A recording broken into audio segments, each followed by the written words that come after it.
नमस्कार साथियों। न रुकना है न थकना है, बस मेहनत करके लक्ष्य को पाना है। इसी उद्देश्य और मोटिवेशन के साथ हम लोग बात करने वाले हैं राजस्थान सामान्य ज्ञान की।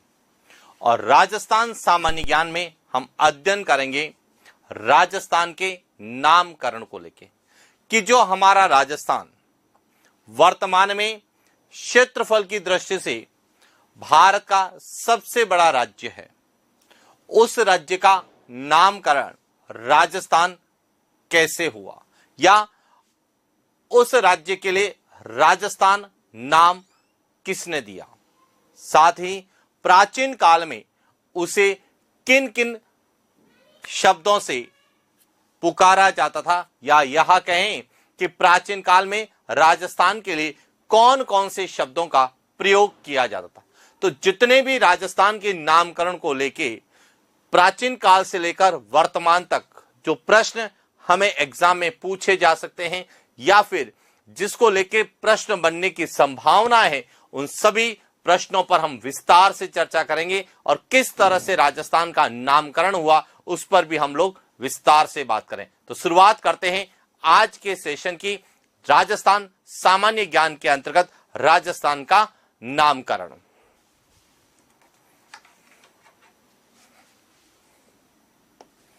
तो आप देखिए, सबसे इंपॉर्टेंट बात कि जो राजस्थान है यह आज से नहीं प्राचीन काल से जाना जाता है। तो प्राचीन काल यानी कि जो सबसे पहला कालखंड आया जिसे हम ऋग्वेद काल कहते हैं, और ऋग्वेद काल में राजस्थान को ब्रह्मवर्त कहा जाता था। तो सबसे पहले तो आपको यह क्लियर होना चाहिए कि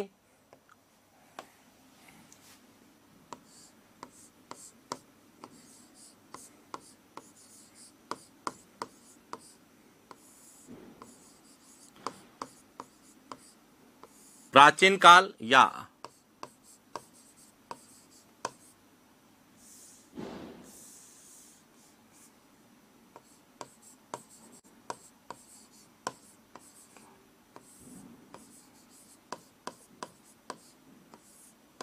ऋग्वेद काल में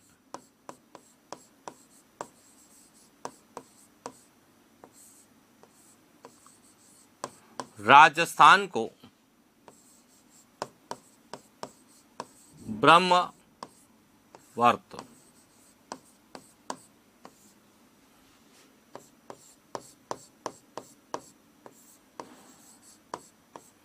कहा जाता। सबसे पहला और सबसे इंपॉर्टेंट बात है कि आपसे पूछा जाए कि ऋग्वेद काल में या प्राचीन काल में राजस्थान को क्या कहा जाता था या राजस्थान के लिए किस शब्द का प्रयोग किया जाता था, तो प्राचीन काल में या ऋग्वेद काल में राजस्थान को ब्रह्मवर्त कहा जाता था। क्लियर। इसके बाद आता है कि जब रामायण काल आया और जब वाल्मीकि जी ने रामायण की रचना की, तो वाल्मीकि जी ने रामायण में राजस्थान के लिए मरुकांतर शब्द का प्रयोग किया या राजस्थान को मरुकांतर की संज्ञा दी गई।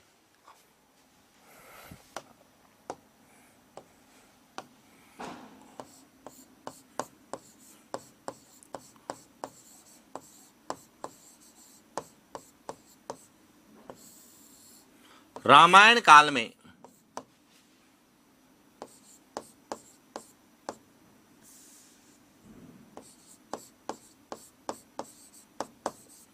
महर्षि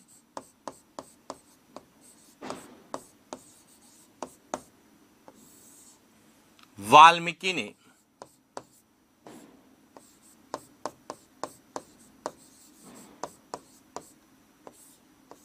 राजस्थान को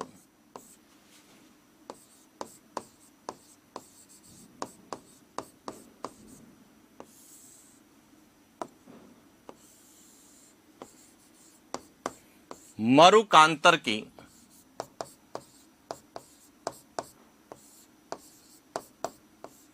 संज्ञा दी। तो अब सेकंड, यदि आपसे पूछा जाए कि रामायण काल में राजस्थान को क्या कहा जाता था, तो रामायण काल में राजस्थान को मरुकांतर क्या कहा जाता था? मरुकांतर कहा जाता था। और आपसे पूछा जा सकता है कि महर्षि वाल्मीकि ने राजस्थान के लिए किस शब्द का प्रयोग किया, तो महर्षि वाल्मीकि ने राजस्थान के लिए जो है मरुकांतर शब्द का प्रयोग किया। या फिर आपसे पूछा जा सकता है कि राजस्थान को मरुकांतर कहा जाता था, तो किस काल में कहा जाता था, रामायण काल में। या फिर पूछा जा सकता है कि राजस्थान को मरुकांतर किसने कहा, तो किसने कहा, महर्षि वाल्मीकि जी ने, जिन्होंने रामायण की रचना की थी, इन्होंने जो है राजस्थान को मरुकांतर का। तो इस तरह से हमें प्राचीन काल में राजस्थान को क्या कहा जाता था, तो प्राचीन काल में राजस्थान को ब्रह्मवर्त और रामायण काल में महर्षि वाल्मीकि ने राजस्थान को मरुकांतर का। लेकिन सबसे इंपॉर्टेंट प्रश्न आता है कि राजस्थान शब्द का सबसे प्राचीन उल्लेख कहां मिलता है। तो अब यहां समझने की बात है कि राजस्थान शब्द का सबसे प्राचीनतम उल्लेख हमें मिलता है बसंतगढ़ शिलालेख से। अब बसंतगढ़ शिलालेख को लेकर क्या प्रश्न बनते हैं, तो हम उस पर बात करते हैं।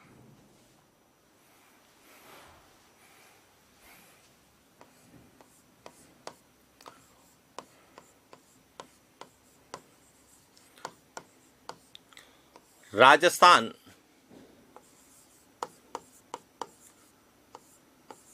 शब्द का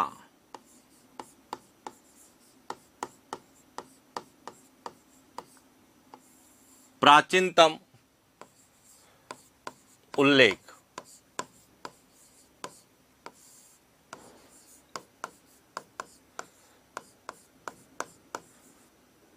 बसंतगढ़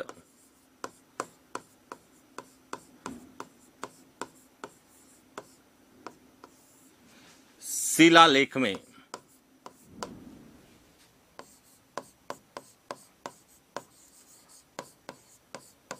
राजस्थान्यादित्य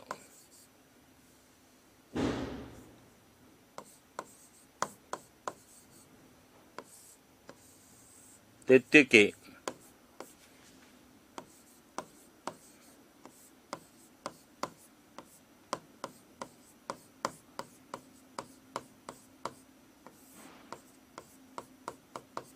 यहां ध्यान रखना, यदि आपसे पूछा जाए कि राजस्थान शब्द का प्राचीनतम उल्लेख कहां मिलता है या किस शिलालेख में मिलता है, तो राजस्थान शब्द का प्राचीनतम उल्लेख बसंतगढ़ शिलालेख में मिलता है। और किस रूप में मिलता है, राजस्थान्यादित्य के रूप में, राजस्थानीय आदित्य के रूप में जो है इसका उल्लेख मिलता है। और इसीलिए हम कहते हैं कि राजस्थान शब्द का प्राचीनतम उल्लेख कहां मिलता है, बसंतगढ़ शिलालेख।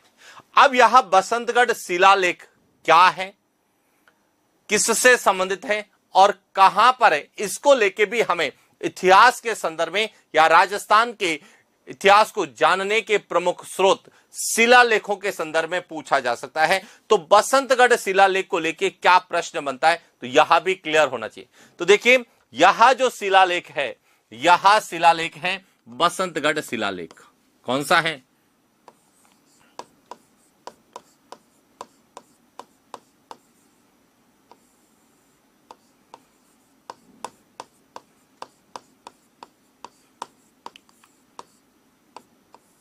बसंतगढ़ से। अब यह शिलालेख कहां मिला, तो यह जो बसंतगढ़ शिलालेख है, यह सिरोही में एक मंदिर है जिसे कहते हैं खीमल माता मंदिर। यह जो मंदिर है, यह मंदिर है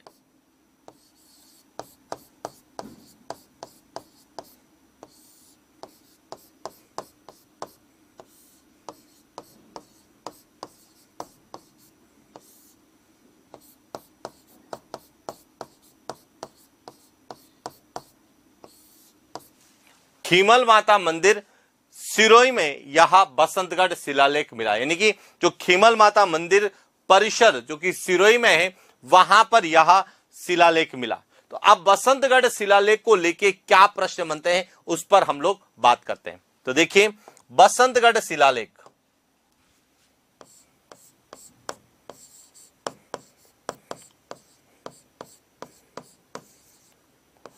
बसंतगढ़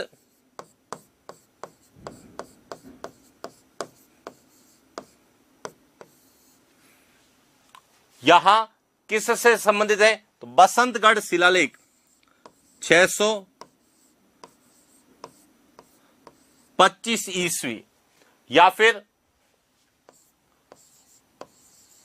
682 विक्रमी संवत, 625 ईस्वी या 682 विक्रमी संवत।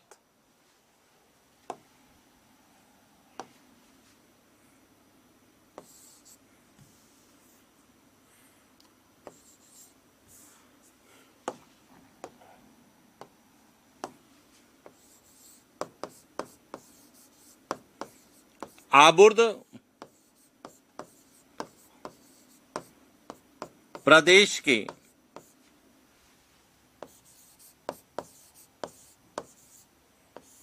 चावंड वंश के शासक वर्मलात या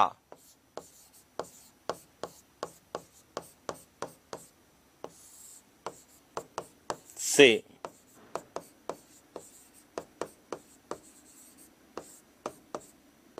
संबंधित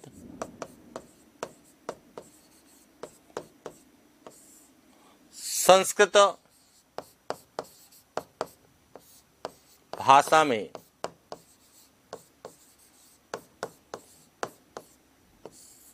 उत्कीर्ण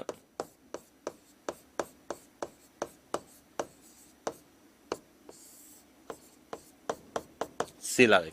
यानी कि यहां जो बसंतगढ़ शिलालेख है यह 625 ईस्वी का शिलालेख है और विक्रमी संवत की बात करें तो 682 विक्रमी संवत का यह शिलालेख है।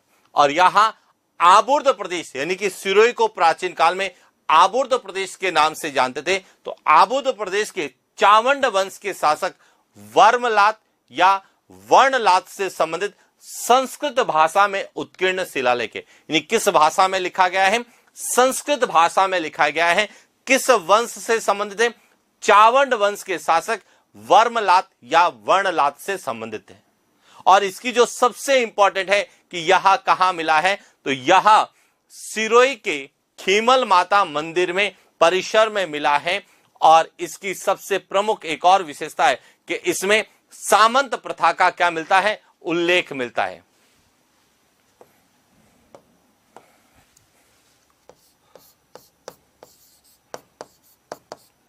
बसंतगढ़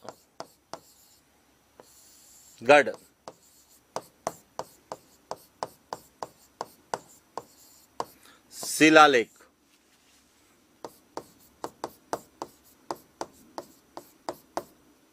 सिरोही के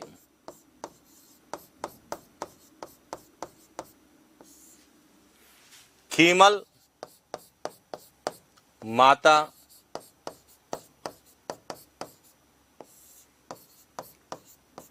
परिसर में स्थित है, जिसमें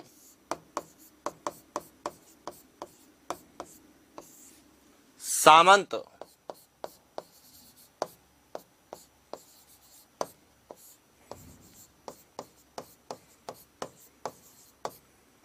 प्रथा का उल्लेख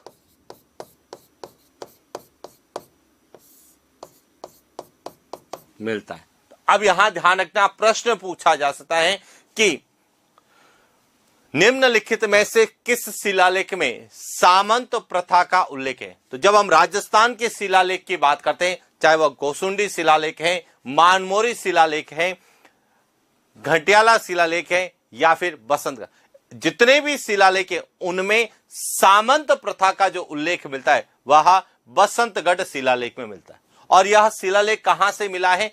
यह शिलालेख सिरोही में जो खीमल माता का जो मंदिर है, इस मंदिर परिसर से यह मिला है। तो इस तरह से हमें राजस्थान शब्द के संदर्भ में भी पूछा जा सकता है और बसंतगढ़ शिलालेख की क्या विशेषता है, किससे संबंधित है, किसका है, किस वंश का है, कहां पर मिला है और इसकी क्या विशेषता है, जो भी प्रश्न हमें एग्जाम में पूछे जा सकते हैं, बसंतगढ़ शिलालेख को उसके संदर्भ में हमने अध्ययन किया। तो अब क्लियर हो चुका होगा कि यहां से हमें क्या पूछा जा सकता है कि राजस्थान शब्द का प्राचीनतम उल्लेख किस शिलालेख में मिलता है?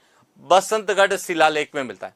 या बसंतगढ़ शिलालेख में किस शब्द का प्रयोग किया गया है? तो राजस्थानादित्य शब्द का प्रयोग किया गया है। बसंतगढ़ शिलालेख किस वंश से संबंधित है? चावंड वंश से संबंधित है। बसंतगढ़ शिलालेख किस शासक से संबंधित है? वर्मलात या वर्णलात से संबंधित है। और बसंतगढ़ शिलालेख किस भाषा में लिखा गया है? तो संस्कृत भाषा में लिखा गया है। और बसंतगढ़ शिलालेख कहां मिला है? तो खीमल माता मंदिर परिसर सिरोही में मिला है। और सामंत प्रथा का प्राचीन उल्लेख कहां मिलता है? तो बसंतगढ़ शिलालेख में सामंत प्रथा का उल्लेख मिलता है। तो इस प्रकार से हमें राजस्थान शब्द के नामकरण को लेके कि प्राचीन काल में ब्रह्मव्रत कहा जाता था, रामायण काल में मरुकांतर कहा गया था, और शिलालेखों में राजस्थान के लिए किस शब्द का प्रयोग हुआ था? तो राजस्थानादित्य शब्द के रूप में शिलालेखों में राजस्थान शब्द का प्रयोग किया गया। क्लियर?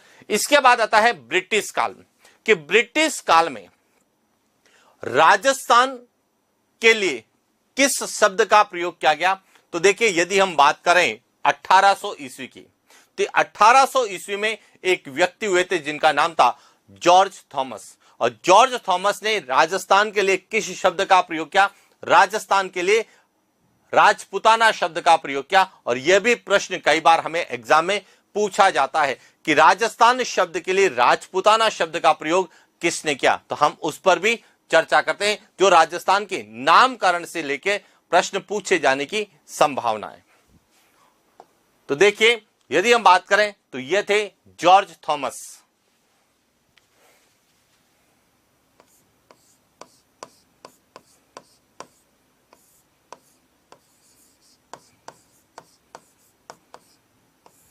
और इन्होंने 1800 ईस्वी में राजस्थान के लिए राजपुताना शब्द का प्रयोग किया।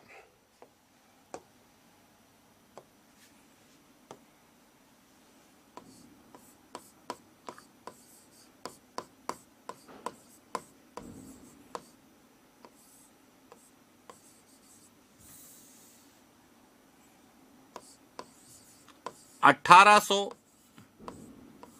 ईस्वी में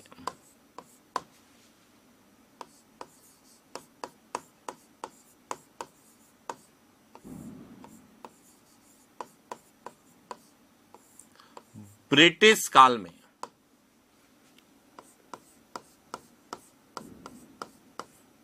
जॉर्ज थॉमस ने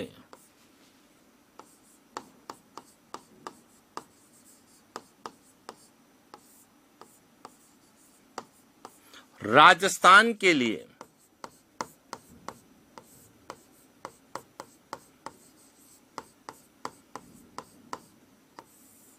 राजपुताना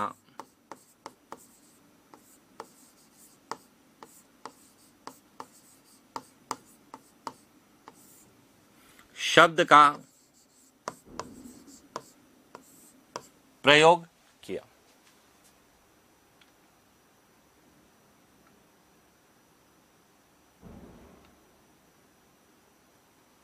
यानी कि ब्रिटिश काल में राजपुताना शब्द का प्रयोग किसने किया था? जॉर्ज थॉमस ने। कब किया? 1800 ईस्वी में। तो आपसे प्रश्न पूछा जा सकता है कि राजस्थान को राजपुताना किसने कहा? तो जॉर्ज थॉमस ने कहा। और कब कहा? 1800 ईस्वी में कहा। लेकिन इसके बारे में हमें जानकारी कहां से मिलती है? तो 1805 में विलियम फ्रैंकलिन ने एक पुस्तक लिखी थी जिसका नाम था military memoirs of mister George Thomas.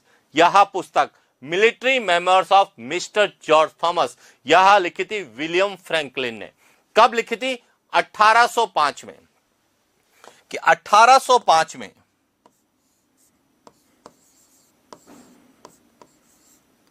पांच ईस्वी में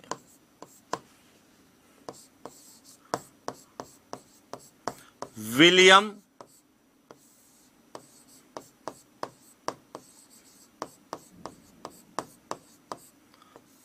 फ्रैंकलिन ने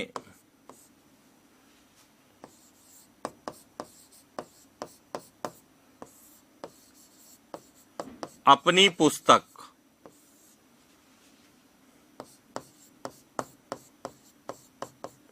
मिलिट्री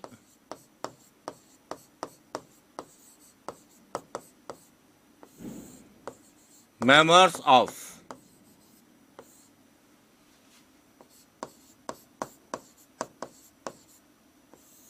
मिस्टर जॉर्ज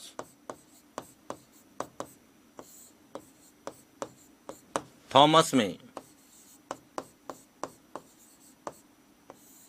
बताएं कि 1805 में विलियम फ्रैंकलिन ने एक पुस्तक लिखी जिसका नाम था military memoirs of mister George Thomas. इसमें बताया, क्या बताया कि जॉर्ज थॉमस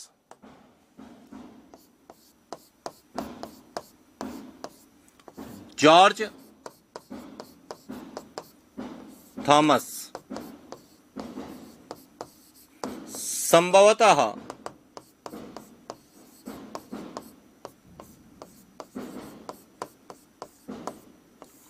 प्रथम व्यक्ति था जिसने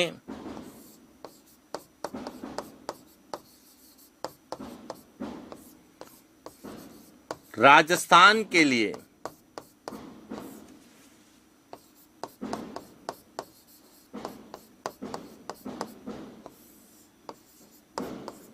राजपूताना शब्द का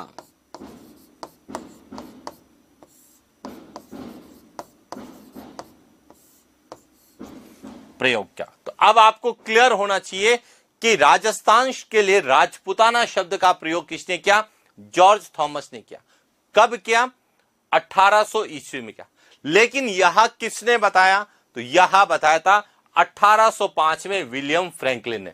किसमें बताया? तो उन्होंने एक पुस्तक लिखी जिसका नाम था military memoirs of mister George Thomas. यानी कि यह जो पुस्तक है जिसका नाम है military memoirs of mister George Thomas, जो कि विलियम फ्रैंकलिन ने लिखी थी 1805 में, इसमें बताया था कि जॉर्ज थॉमस संभवतः प्रथम व्यक्ति था जिसने राजस्थान के लिए राजपूताना शब्द का प्रयोग किया। तो अब आपका प्रश्न क्या बनता है? डायरेक्ट प्रश्न पूछा जा सकता है कि जॉर्ज थॉमस संभवतः प्रथम व्यक्ति था जिसने राजस्थान के लिए राजपूताना शब्द का प्रयोग किया। यह किसने कहा? तो विलियम फ्रैंकलिन ने कहा। या किसमें कहा? तो military memoirs of George Thomas नामक पुस्तक में कहा। तो इस तरह से हमें राजस्थान के नामकरण के संदर्भ में पूछा जा सकता है कि राजस्थान को राजपूताना किसने कहा? तो किसने कहा? यह जॉर्ज थॉमस ने। किसने बताया? विलियम फ्रैंकलिन ने बताया। किसमें बताया? Military memoirs of mister George Thomas नामक पुस्तक में बताया। क्लियर? तो इस तरह से हमें राजस्थान को प्राचीन काल में क्या कहते थे? राजस्थान शब्द का प्राचीनतम उल्लेख कहां मिलता है? और ब्रिटिश काल में राजस्थान को राजपूताना किसने कहा? लेकिन जो सबसे इंपॉर्टेंट बात है वह है कि राजस्थान को राजस्थान शब्द किसने दिया? तो यह ध्यान रखना, राजस्थान के लिए राजस्थान शब्द का सबसे पहले प्रयोग किया था कर्नल जेम्स टॉड ने। और उन्होंने दो पुस्तकें लिखी थी। एक लिखी थी annals and antiquities of Rajasthan और दूसरी थी पश्चिमी भारत की यात्रा, travels in western India.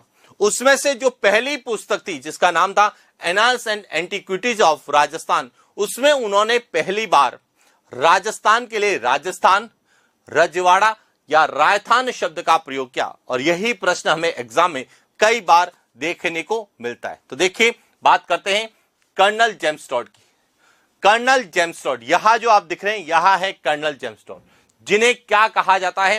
Rajasthan के इतिहास का जनक या राजस्थान इतिहास लेखन का पितामह के नाम से हम लोग जानते हैं। किन्हें?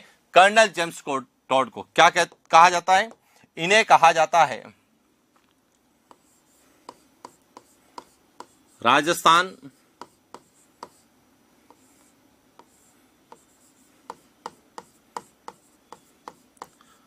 इतिहास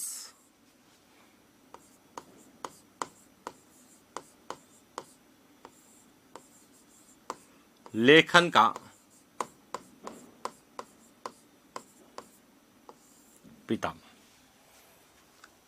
कर्नल जेम्स टॉड को। इन्होंने 2 पुस्तकें लिखी थी। एक का नाम था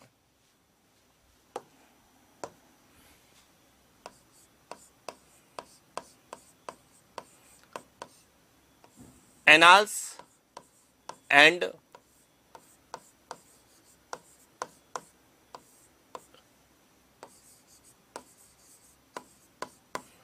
एंटीक्विटीज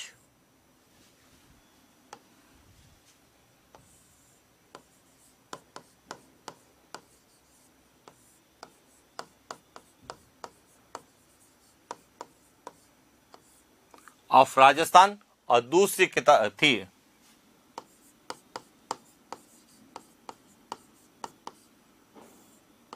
ट्रेवल्स इन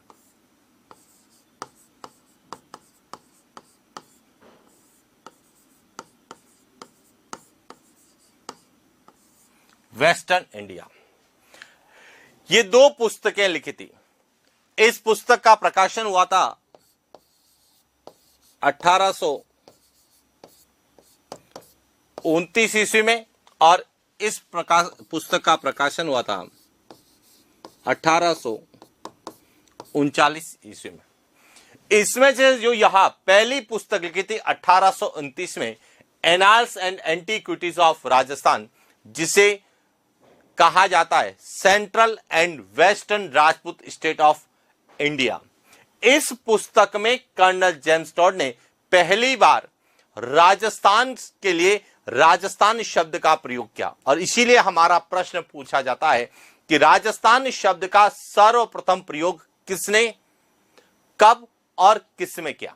ध्यान रखना, राजपूताना शब्द जॉर्ज थॉमस ने दिया था 1800 ईस्वी में, जबकि राजस्थान शब्द किसने दिया, कर्नल जेम्स टॉड ने दिया। कब दिया था, 1829 ईस्वी में, और किस में दिया था, annals and antiquities of Rajasthan, जिसे central and western Rajput state of India के नाम से भी जाना जाता है। तो बात करते हैं कर्नल जेम्स टॉड की, कि कर्नल जेम्स टॉड को लेके राजस्थान के नामकरण से संबंध में क्या प्रश्न हमसे पूछा जा सकता है।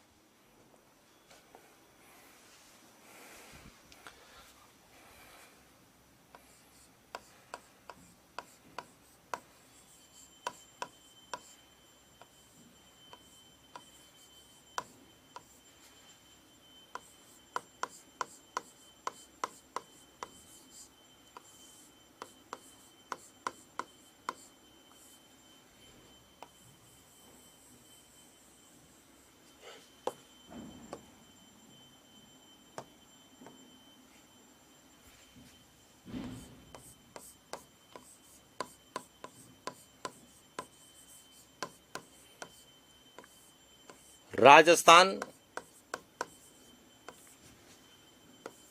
शब्द का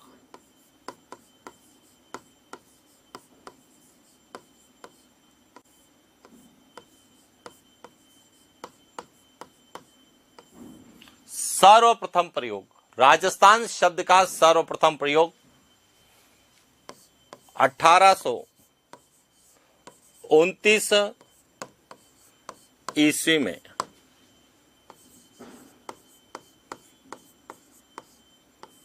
कर्नल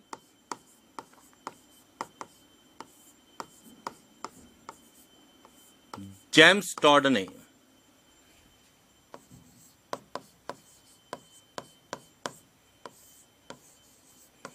अपनी पुस्तक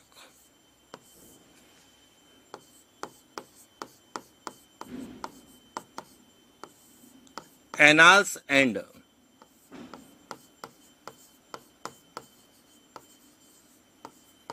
antiquities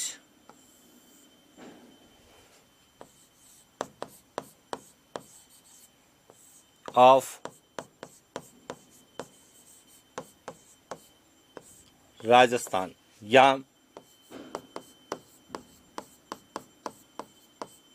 central and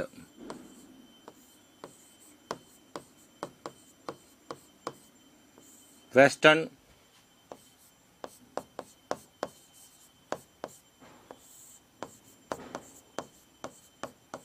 Rajput states of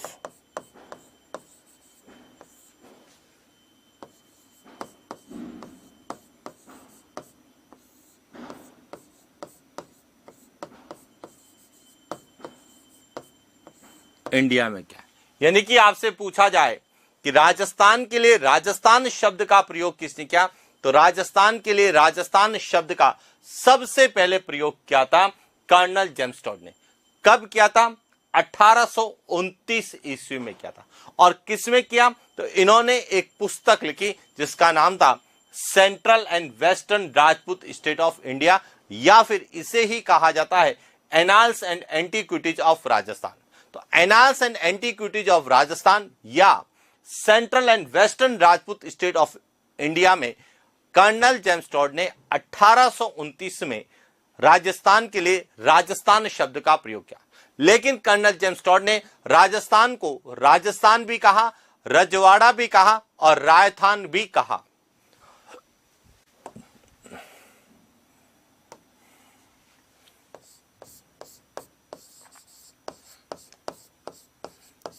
colonel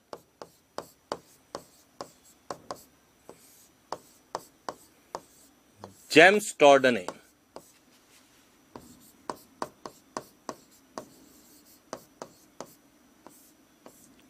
Rajasthan के लिए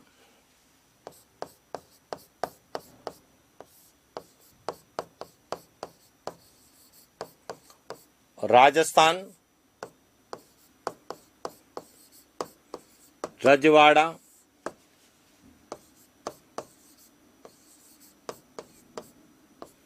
रायथान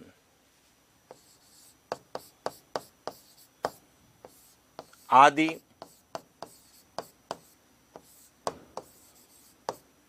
शब्दों का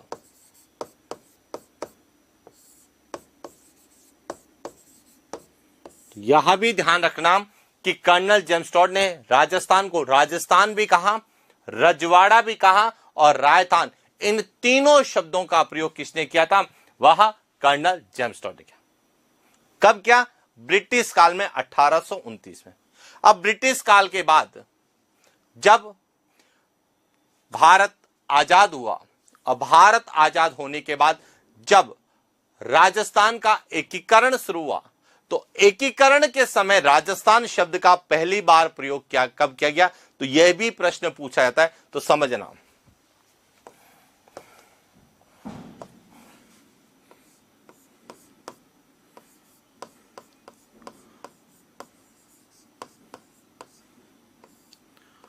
राजस्थान के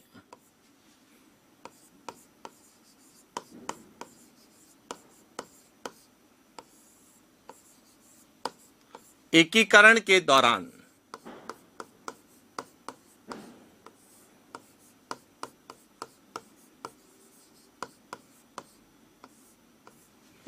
राजस्थान शब्द का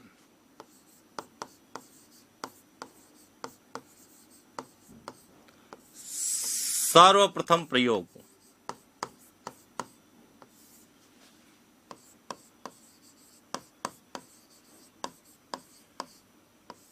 एकीकरण के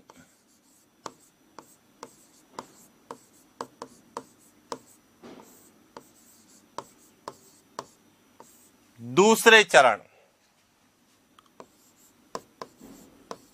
25 मार्च 1948 को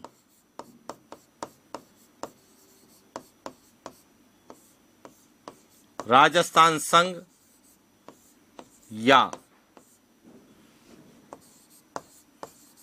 पूर्व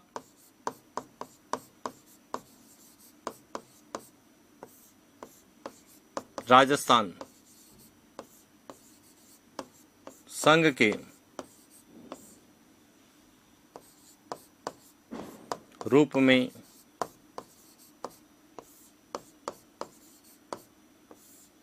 किया गया।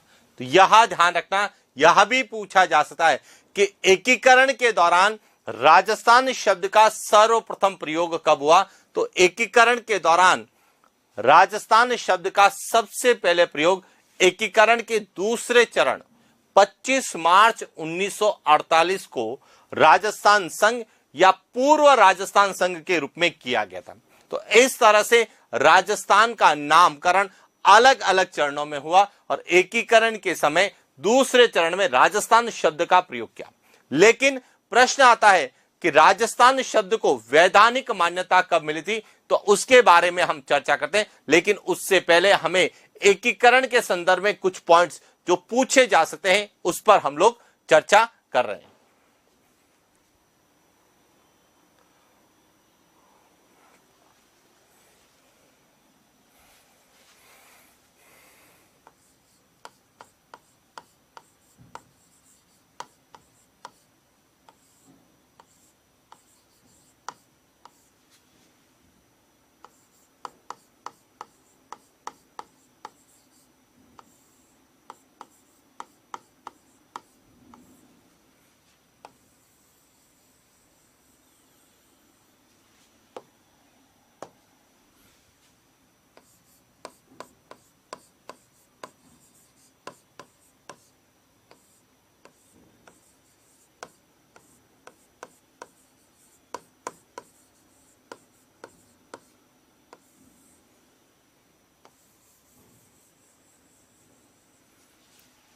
अब देखिए कि ब्रिटिश काल में जो राजस्थान था वह बी श्रेणी के राज्यों में आता था और बी श्रेणी के वे राज्य थे जो रियासतें थी, उन्हें बी श्रेणी के राज्य में गिना जाता। और प्रश्न हमारा यहीं से बनता है कि ब्रिटिश काल में राजस्थान किस श्रेणी का राज्य था, तो बी श्रेणी का राज्य था।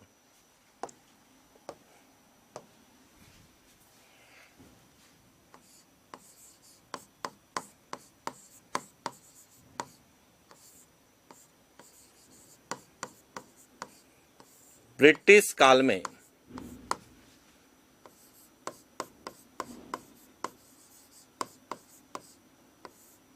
राजस्थान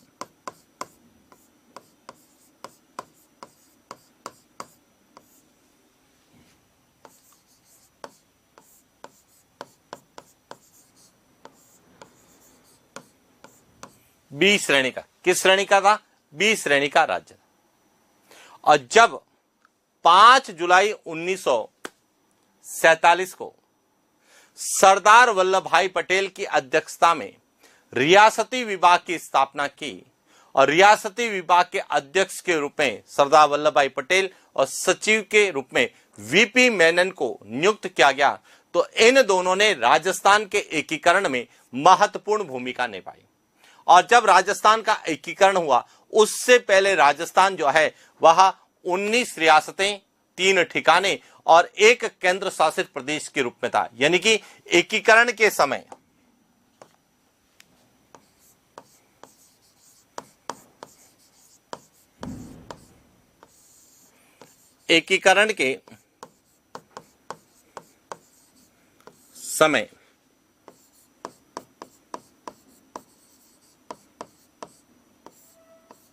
राजस्थान में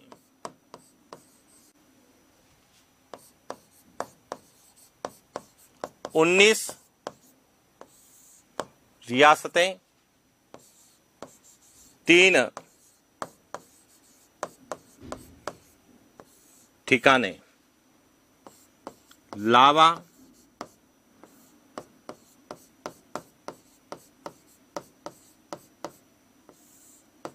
नीमराणा,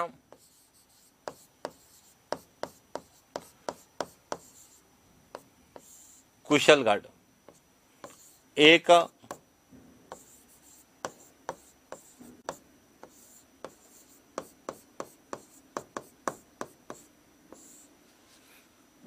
केंद्र शासित प्रदेश।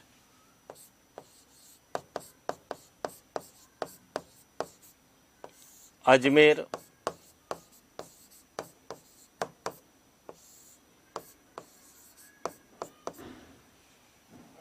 यानी कि एकीकरण के समय राजस्थान में 19 तो रियासतें थी, 3 ठिकाने थे और 1 केंद्र शासित प्रदेश।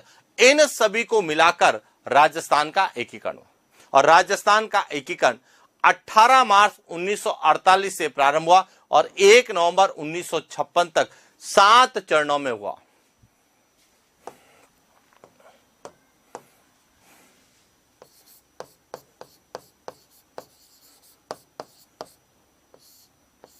राजस्थान का एकीकरण 18 मार्च 1948 से 1 नवंबर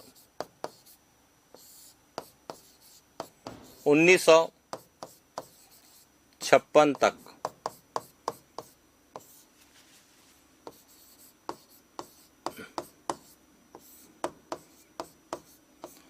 सात चरणों में हुआ। तो यह भी प्रश्न आपसे पूछा जा सकता है कि राजस्थान का एकीकरण कब प्रारंभ हुआ, तो 18 मार्च 1948।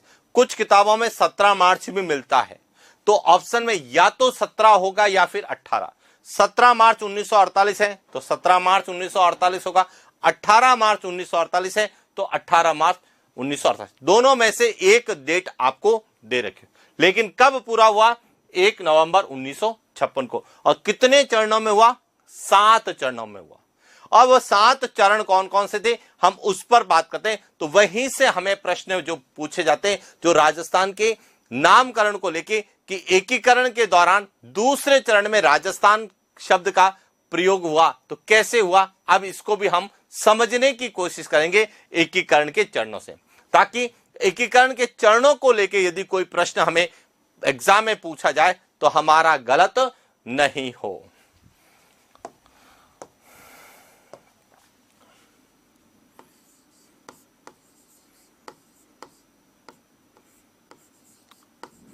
प्रथम चरण इसे कहा गया था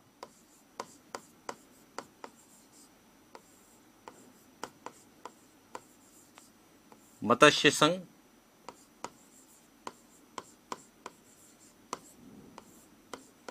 अठारह मार्च 1948।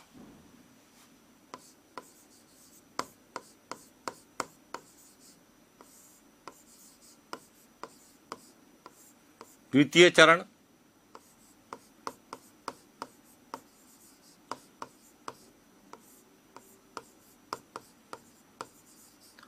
राजस्थान संघ या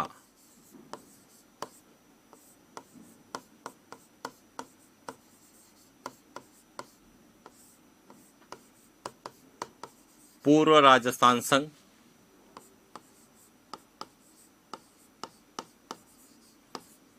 पच्चीस मार्च 1948।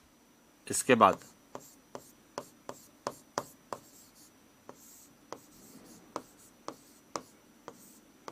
तृतीय चरण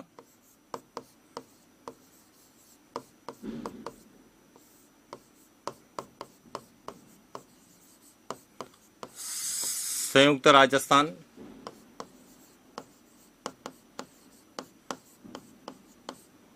18 अप्रैल 1948।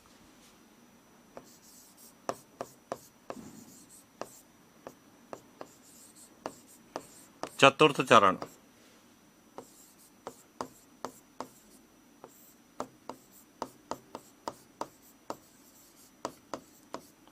वृहद राजस्थान।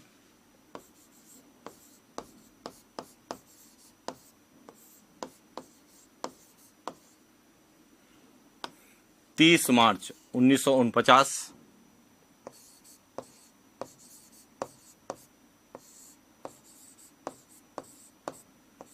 पंचम चरण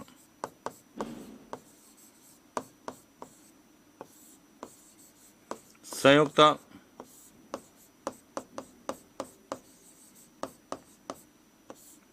वृहद राजस्थान।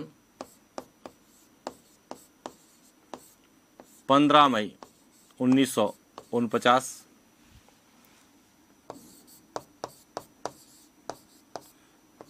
षष्ठम चरण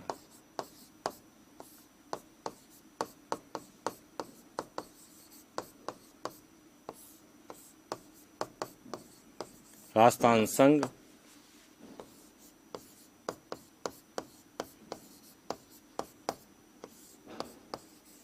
26 जनवरी 1950। और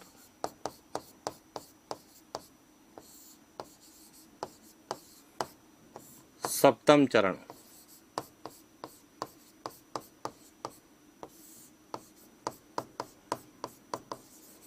वर्तमान राजस्थान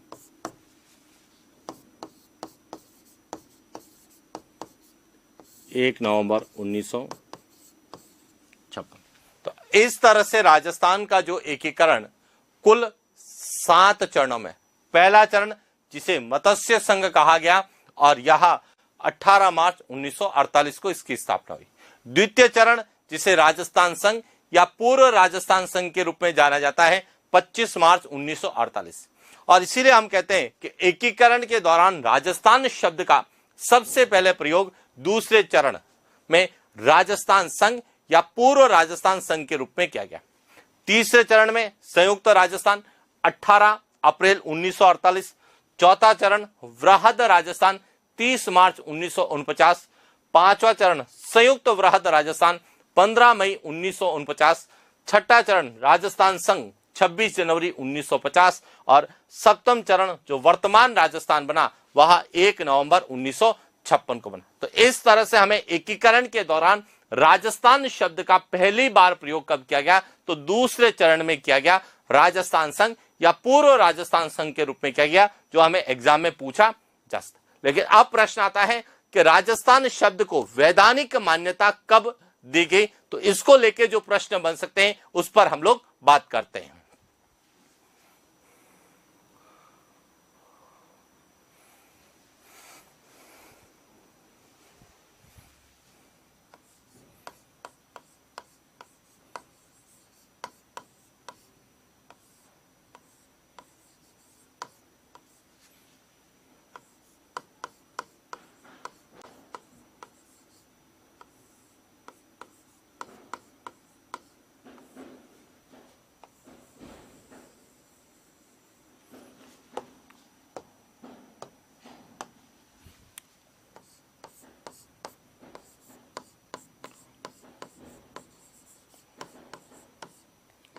राजस्थान शब्द को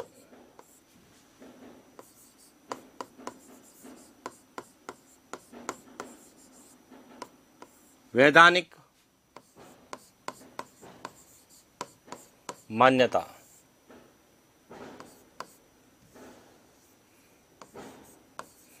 26 जनवरी 1950 को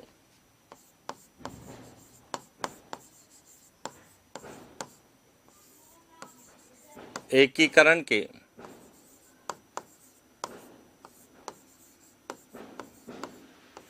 छठे चरण में मिली। तो यदि आपसे पूछा जाए कि राजस्थान शब्द को वैधानिक मान्यता कब मिली थी, तो राजस्थान शब्द को वैधानिक मान्यता 26 जनवरी 1950 को एकीकरण की जब छठा चरण हुआ था उस समय मिली थी। तो एकीकरण के छठे चरण में राजस्थान शब्द को वैधानिक मान्यता मिली थी और 26 जनवरी 1950 को हम गणतंत्र हुए, यानी कि हमारा भारत का संविधान लागू हुआ था। लेकिन अब प्रश्न एक और आता है कि राजस्थान को राज्य के रूप में मान्यता कब मिली थी। तो देखिए, राजस्थान को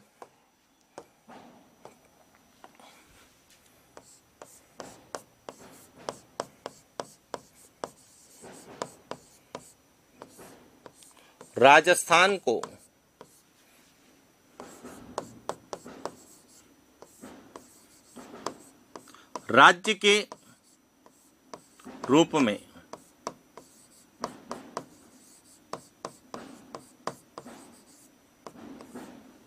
वैधानिक मान्यता 1 नवंबर 1956 को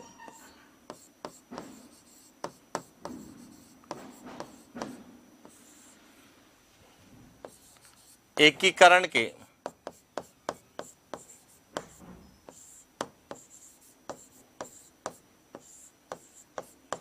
सातवें चरण में मिले। तो यहां भी क्लियर होना चाहिए कि राजस्थान को राज्य के रूप में वैधानिक मान्यता कब मिली थी, 1 नवंबर 1956 को, और 1 नवंबर 1956 को राजस्थान के एकीकरण का अंतिम या 7वां चरण की शुरुआत हुई थी। और इसीलिए हम कहते हैं कि राजस्थान का एकीकरण 7 चरणों में हुआ और अंतिम चरण 1 नवंबर 1956 था। और यही से प्रश्न था कि राजस्थान का एकीकरण कब पूरा हुआ, तो 1 नवंबर 1956 को पूरा हुआ था। तो इस तरह से राजस्थान शब्द का या राजस्थान का नामकरण हुआ, राजस्थान के नाम को वैधानिक मान्यता मिली और राजस्थान राज्य को राज्य के रूप में मान्यता। अब प्रश्न आता है कि राजस्थान को राज्य के रूप में मान्यता 1 नवंबर 1956 को क्यों दी गई, जबकि राजस्थान शब्द को वैधानिक मान्यता तो 26 जनवरी 1950 को मिली। तो अब इसके बारे में भी जो कुछ तथ्य, जो फैक्ट्स हमसे पूछे जा सकते हैं, उसके बारे में बात करते हैं कि राजस्थान को 1 नवंबर 1956 को राज्य के रूप में वैधानिक मान्यता क्यों दी गई या कैसे दी गई। तो अब यहां पे समझना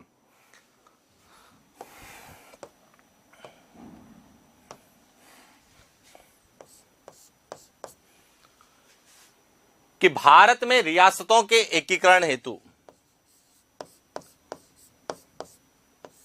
भारत में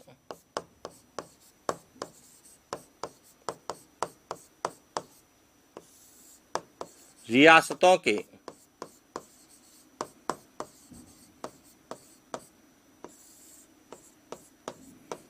एकीकरण हेतु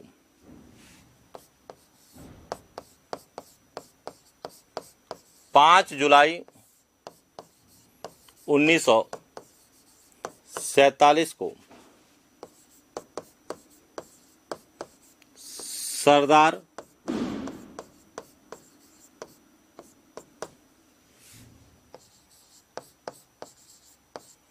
वल्लभ भाई पटेल की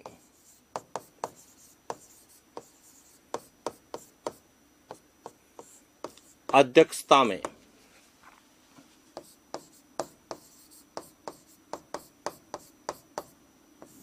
रियासती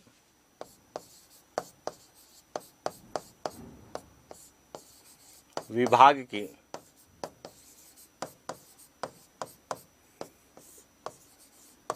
स्थापना की गई। यानी कि जब कैबिनेट मिशन ने घोषणा की, उसके बाद माउंटबेटन योजना आई जिसने भारत के बंटवारे की घोषणा की। कैबिनेट मिशन ने संविधान सभा के गठन की बात की, जबकि माउंटबेटन योजना ने भारत के विभाजन की बात की। तो उस समय रियासतों को लेकर कहा गया था कि रियासतें चाहे तो भारत में मिले, चाहे पाकिस्तान में मिले, या फिर स्वतंत्र रहे। तो उस समय जो है सरदार वल्लभ भाई पटेल की अध्यक्षता में एक विभाग बनाया गया, जिस विभाग को क्या कहा गया, रियासती विभाग, जो कि भारत की समस्त रियासतों से बात करेगा और बात करने के बाद वह एक निर्णय पे पहुंचेगा। तो इसीलिए भारत में रियासतों के एकीकरण के लिए जो है सरदार वल्लभ भाई पटेल की अध्यक्षता में 5 जुलाई 1947 को रियासती विभाग की स्थापना की गई। और रियासती विभाग का सचिव किसे बनाया गया, तो रियासती विभाग का सचिव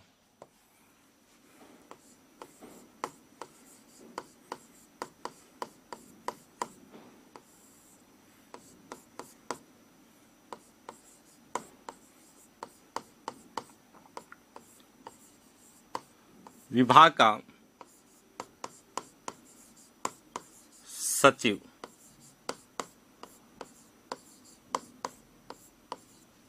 वीपी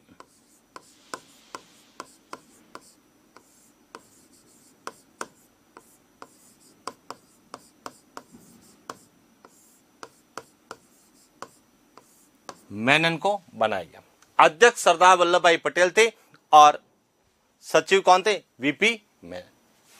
अब इसके बाद जब इन्होंने राजस्थान के या भारत की रियासतों से बात कर एकीकरण का प्रोसेस शुरू किया, तो 1 नवंबर 1900 स्वतंत्रता के बाद, अब समझना,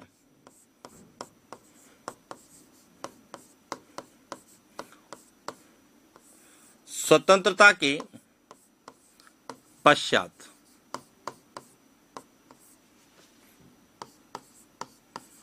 1 नवंबर 1953 को भाषाई आधार पर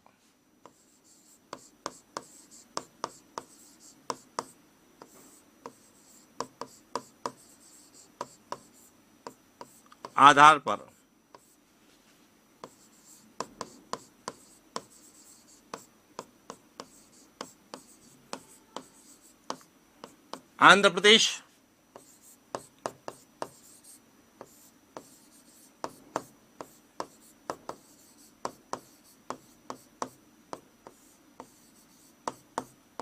राज्य की स्थापना की।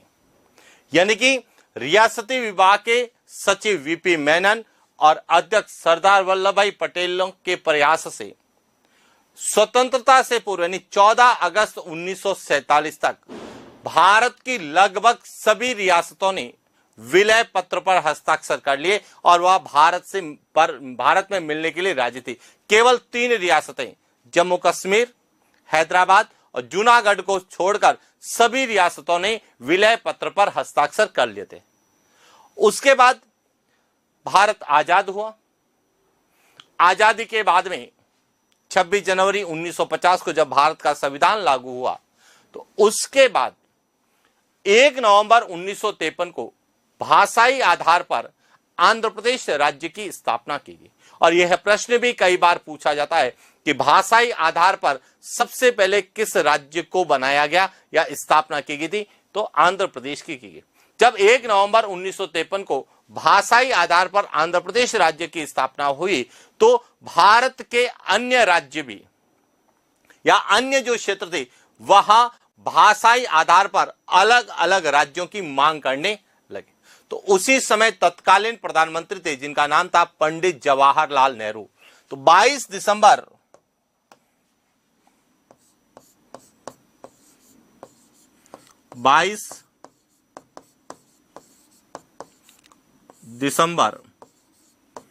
1953 को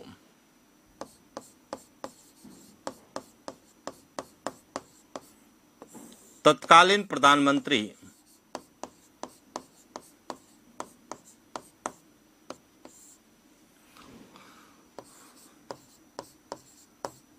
पंडित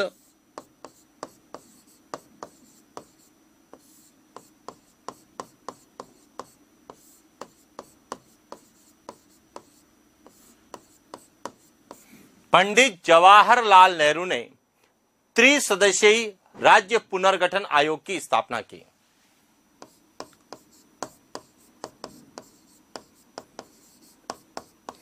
त्रिसदस्यीय राज्य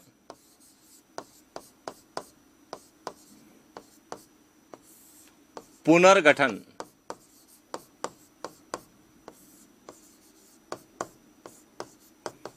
आयोग की स्थापना। त्रिसदस्यीय का मतलब है उसमें 3 सदस्य थे। कौन कौन से थे? एक तो थे अध्यक्ष,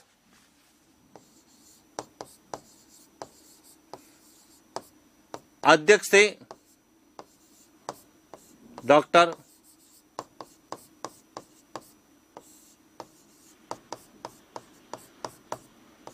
फजल अली। डॉक्टर फजल अली की अध्यक्षता में त्रिसदस्यीय राज्य पुनर्गठन आयोग की स्थापना हुई। और सदस्य कौन थे?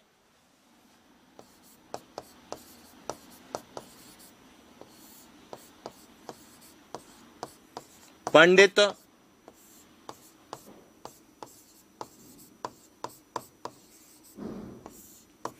हृदयनाथ कुंजरों और दूसरे थे के.एम. पणिक्कर।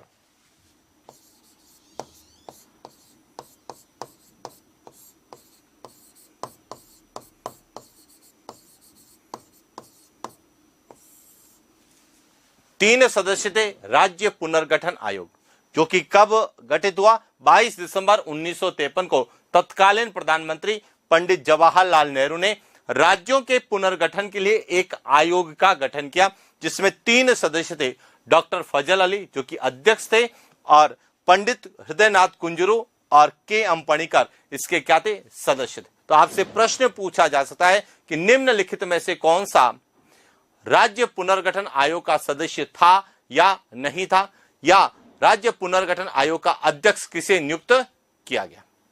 अब इन्होंने पूरे भारत के राज्यों की स्टडी की, जहां जहां पर भाषाई आधार पे राज्यों की मांग कर रहे थे उसकी जांच की, और जांच करने के बाद 30 दिसंबर 1955 लगभग 2 साल बाद इन्होंने अपनी रिपोर्ट केंद्र सरकार को प्रस्तुत की, और उसमें कहा कि राज्यों का पुनर्गठन भाषाई आधार पर किया जा सकता है। यानी कि भाषाई आधार पर राज्यों के पुनर्गठन की सिफारिश किसने की थी, राज्य पुनर्गठन आयोग के द्वारा की गई थी।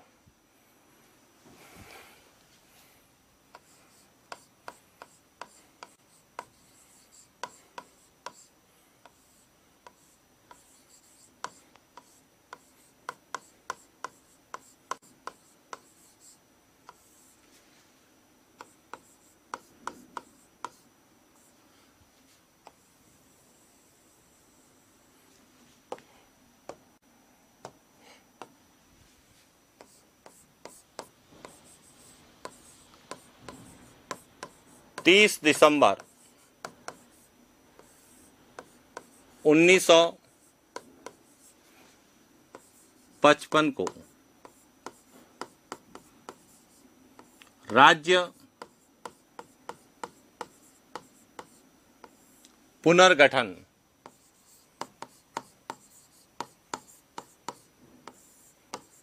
आयोग ने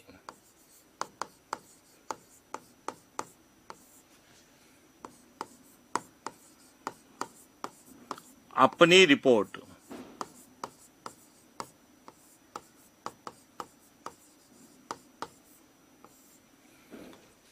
केंद्र सरकार को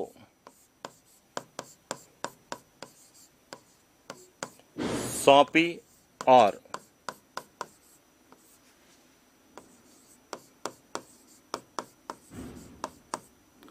भाषाई आधार पर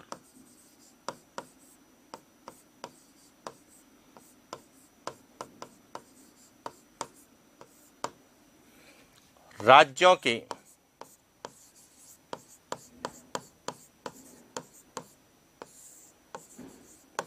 पुनर्गठन की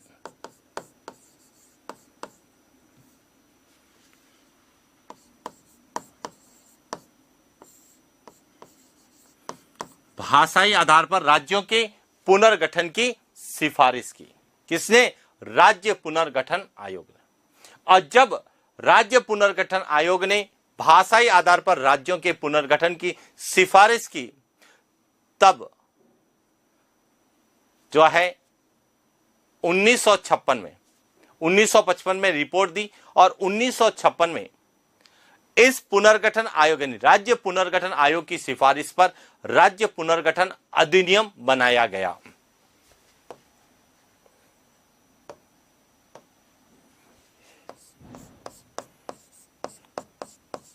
राज्य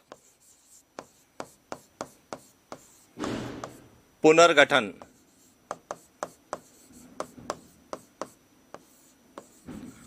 आयोग की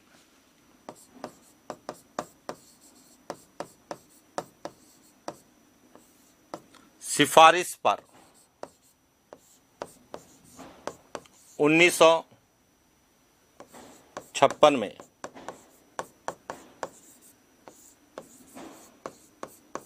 राज्य पुनर्गठन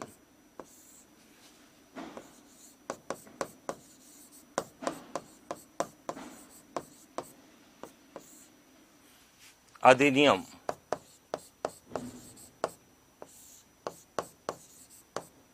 तो राज्य पुनर्गठन अधिनियम कब बना, 1956 में बना। किस सिफारिश पर बना, राज्य पुनर्गठन आयोग की सिफारिश पर बना।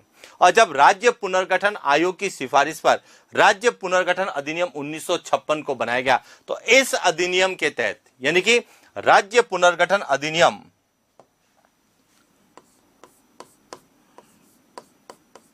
राज्य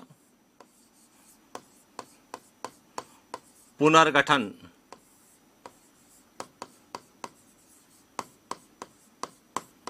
अधिनियम 1956 के तहत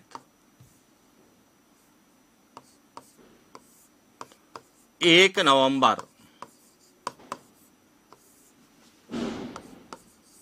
1956 को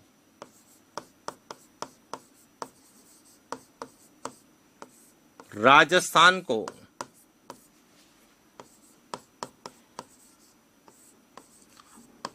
राज्य के रूप में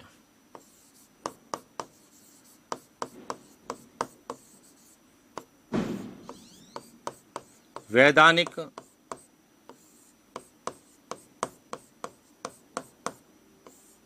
कब मिली?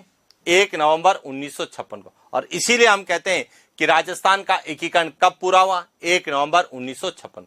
और जब राजस्थान को 1 नवंबर 1956 को राज्य के रूप में मान्यता मिली तो उसी समय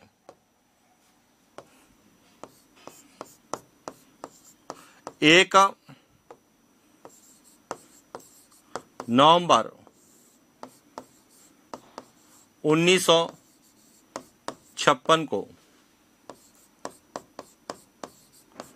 राज प्रमुख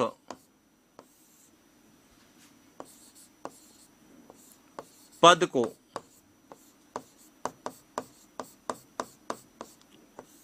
समाप्त कर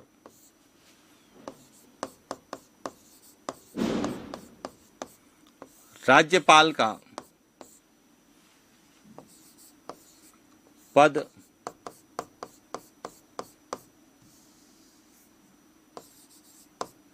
का सृजन किया गया। यानी कि जैसे ही राजस्थान को राज्य के रूप में वैधानिक मान्यता मिली, राज प्रमुख के पद को समाप्त कर दिया गया और इसकी जगह एक नया पद बनाया गया। कौन सा? राज्यपाल। और 1 नवंबर 1956 को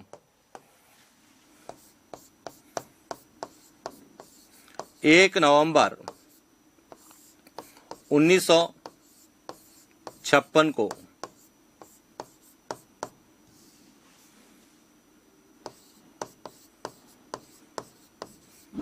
गुरुमुख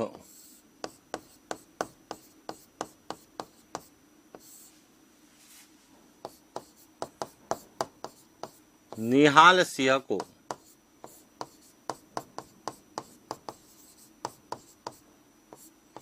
राजस्थान का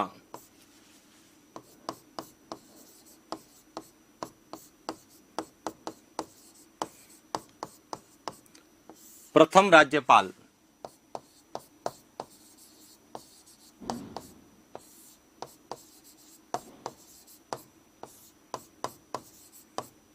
नियुक्त किया गया। और इस तरह से राजस्थान का नामकरण हुआ, राजस्थान को राज्य के रूप में वैधानिक मान्यता मिली और राजस्थान में राज्यपाल पद का सृजन हुआ। और 1 नवंबर 1956 को राजस्थान के प्रथम राज्यपाल गुरुमुख निहाल सिंह को बनाया गया, जो कि सर्वाधिक समय तक राजस्थान के राज्यपाल रहे। और इस तरह से हमें राजस्थान के सामान्य ज्ञान में राजस्थान के नामकरण को लेके जो प्रश्न विशेष रूप से एग्जाम में देखने को मिलते हैं या पूछे जाने की संभावना है, चाहे वह ऋग्वेद काल को लेके पूछा जा सकता है, वाल्मीकि को लेके पूछा जा सकता है, राजस्थान शब्द का प्राचीनतम उल्लेख किस शिलालेख में उसको लेके पूछा जा सकता है, ब्रिटिश काल में राजस्थान को राजपूताना किसने कहा इसको लेके पूछा जा सकता है, या राजस्थान को राजस्थान किसने कहा सबसे पहले, या एकीकरण के दौरान राजस्थान शब्द का प्रयोग कब हुआ, राजस्थान शब्द को वैधानिक मान्यता कब मिली और राजस्थान को राज्य के रूप में वैधानिक मान्यता कब मिली। जितने भी प्रश्न राजस्थान सामान्य ज्ञान में राजस्थान के नामकरण को लेके पूछे जाने की संभावना है, उसके बारे में हमने विस्तार से चर्चा की। तो यह था आज का हमारा सेशन और इसी के साथ राजस्थान के नामकरण का जो टॉपिक है वह कंप्लीट होता है। आगे हम राजस्थान की प्रशासनिक व्यवस्था के बारे में विस्तार से अध्ययन करेंगे। तो आज के लिए इतना ही, मिलते हैं नेक्स्ट क्लास। Thank you.